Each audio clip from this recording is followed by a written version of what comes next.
Welcome back, 8th graders. This is lesson for chapter 3.3, which is slope. Slope really refers to the steepness of a line. Now, if you think back to lesson 3.2b revisited that I did the other day, if you remember, I talked about how you walk up a line or how you walk down a line. The difficulty of walking up that line, maybe you'd even have to crawl, is based on the steepness. The difficulty of walking down a line, in fact, you might even have to kind of slide down the line, is based on the steepness of the line. How close are you to actually being up and down, or how close are you to actually being horizontal? We find the slope in a couple different ways, and the first way we're going to do it is finding the slope from a graph. We're going to do that by subtracting the coordinates of any 2 points on the line. And it looks like part of my line disappeared here. I'll put it back a minute. All right, now we're going to be working with a formula, and I'm going to tell you right now that this is not the formula that they use in your book.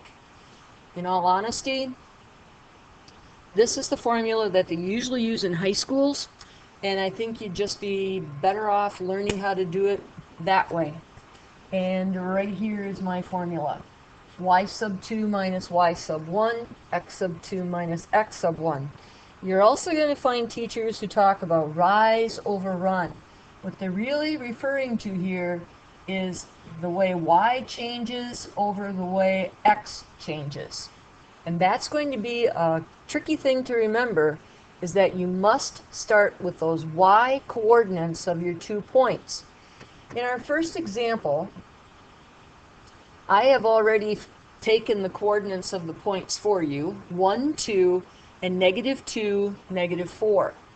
Now, this is going to be X sub 1, and this is going to be, not X, this is going to be Y sub 1, this is going to be X sub 2, and this is going to be Y sub 2. Okay? Or you can designate point 1, point 2. In all honesty, it really doesn't matter, but I think you'd be better off if you just take your first point as X sub 1, Y sub 1, your second point is X sub 2, Y sub 2. We have a formula, so let's write it down. Y sub 2 minus Y sub 1 over X sub 2 minus X sub 1. Y sub 2 is -4 minus Y sub 1, which is 2. Then we're going to take X sub 2, which is -2, minus X sub 1, which is 1. Now here we're back to integer math. We're going to add the opposites. -4 plus -2 is -6. -2 plus -1 is -3. Now I have to do my division. Sometimes it's going to mean that you simplify a fraction. For example, this could have been 4 over 6. This one says -6 divided by -3, which is +2. So the slope of this line is +2.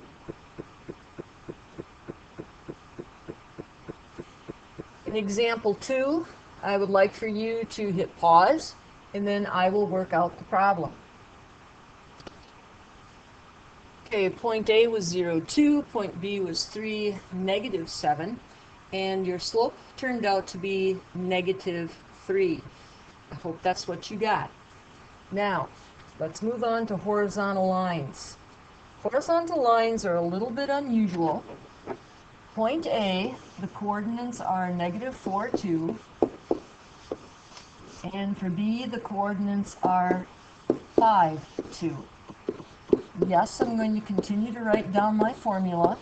The more I write it down, hopefully, the better I learn it. Y sub 2, this is point 2, this is point 1. So 2 minus 2 over 5 minus -4. add the opposite.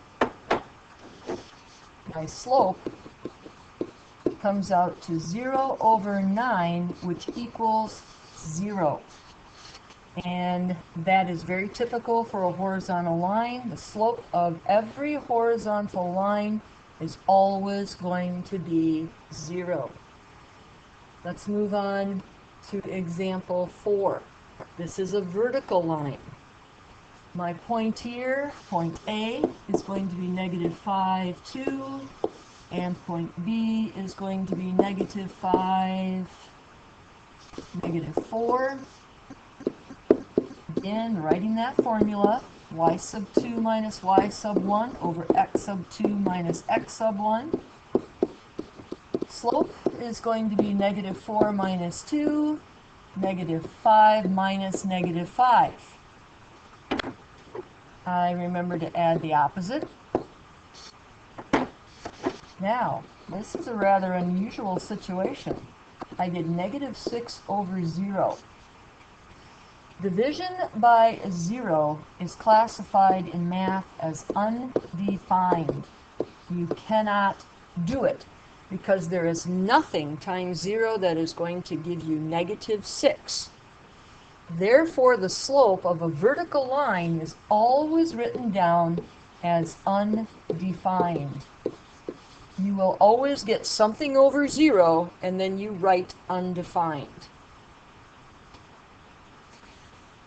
There are times when we will find slope from a table, and in this case they tell us that the data are linear, which means that it should make a line. We need to use the data to find the slope, and then we can graph the data and the line. Now, you could actually take this through the formula by saying that negative 3, 7 is one point and 0, 5 is a second point, but there is actually a little bit of a shortcut to get through that. If we look at our x's are gaining 3 every time, or increasing by 3. They're going up by a positive 3. However, our y is going down by 2. Now, here's the tricky part. I still write my formula, but I already know what my y sub 2 minus y sub 1 is. What you have to be careful for is that you put that y value on top. This has to go on top. Negative 2 over 3. And that right there is the slope. And you are done with this problem. Except you're supposed to graph the data. Now, I'm going to hit pause and then you can graph, and you can also go on and try example 2. And this should be the graph for example 1 of using a table. It is a negatively sloped line, negative 2 over 3. And here's the answer for example 2. Your slope is positive 2, and the line is graphed.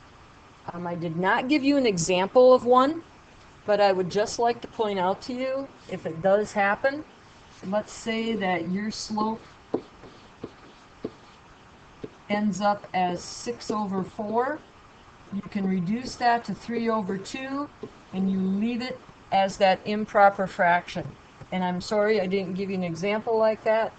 And I don't know how many you'll have like that in your assignment, but you will be able to notice that on the solutions. And that's the end of finding slope, lesson 3.3.